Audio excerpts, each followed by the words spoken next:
ಎಲ್ರಿಗೂ ನಮಸ್ಕಾರ. Welcome back to my YouTube channel. ಇವತ್ತು ನಮ್ಮ ಜರ್ನಿ ಚಿಂತಾಮಣಿಯಿಂದ ಬೆಳಗ್ಗೆ 7 ಗಂಟೆಗೆ ಶುರು ಆಯಿತು. ಬ್ರೇಕ್ಫಾಸ್ಟ್ಗೆ ಮುಳ್ಬಾಗ್ಲಿನ ಫೇಮಸ್ ಹೋಟೆಲ್ ಆದ ಪ್ರಸಾದ್ ಹೋಟೆಲ್ಗೆ ಹೋಗಿದ್ವಿ. 1979ರಿಂದ ಒರಿಜಿನಲ್ ಮುಳ್ಬಾಗ್ಲು ದೋಸೆ ಇಲ್ಲೇ ಫಸ್ಟ್ ಸ್ಟಾರ್ಟ್ ಆಗಿತ್ತು.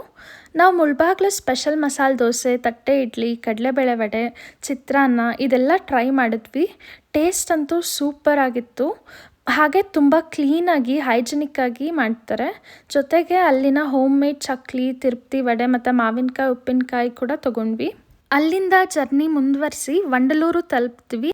ಅಲ್ಲಿ ಒಂದು ರೆಸ್ಟೋರೆಂಟ್ ಹತ್ರ ಊಟಕ್ಕೆ ನಿಲ್ಸಿದ್ವಿ. ಅಲ್ಲೇ ಊಟ ಮಾಡಿದ್ವಿ.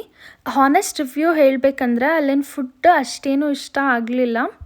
ನಾವು ಕೊನೆಗೆ ಎಲ್ಲಿಗೆ ಹೋದ್ವಿ ಅನ್ನೋದನ್ನ ಮುಂದಿನ ವೀಡಿಯೋದಲ್ಲಿ ಹೇಳ್ತೀನಿ. ಈ ವಿಡಿಯೋ ನಿಮ್ಗೇನಾದರೂ ಇಷ್ಟ ಆಗಿದ್ರೆ ದಯವಿಟ್ಟು ಲೈಕ್ ಮಾಡಿ, ಶೇರ್ ಮಾಡಿ, ಕಮೆಂಟ್ ಮಾಡಿ. ಹಾಗೆ ನನ್ನ ಚಾನಲ್ನ ಸಬ್ಸ್ಕ್ರೈಬ್ ಮಾಡೋದನ್ನು ಮರಿಬೇಡಿ. ಹಾಗೆ ಬೆಲ್ ಐಕನ್ ಕ್ಲಿಕ್ ಮಾಡಿ. ಧನ್ಯವಾದಗಳು. ಮುಂದಿನ ವೀಡಿಯೋದಲ್ಲಿ ಸಿಗೋಣ.